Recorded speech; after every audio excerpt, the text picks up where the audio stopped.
Yan, assemble tayo ng bolt action toy airgun. So yan po yung barrel natin. So 8mm steel ball. So ang haba po nito is 32 inches. So sobrang ganda po nito na mahaba, medyo malakas talaga to. So yan po yun, na bolt action na siya, di ba?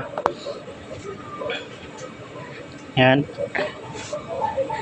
Tapos o-ring nga dyan para di sisingaw. Lagay ko lang yung bala dyan, tapos balik. Yan. So malapit na matapos yan. Ayun.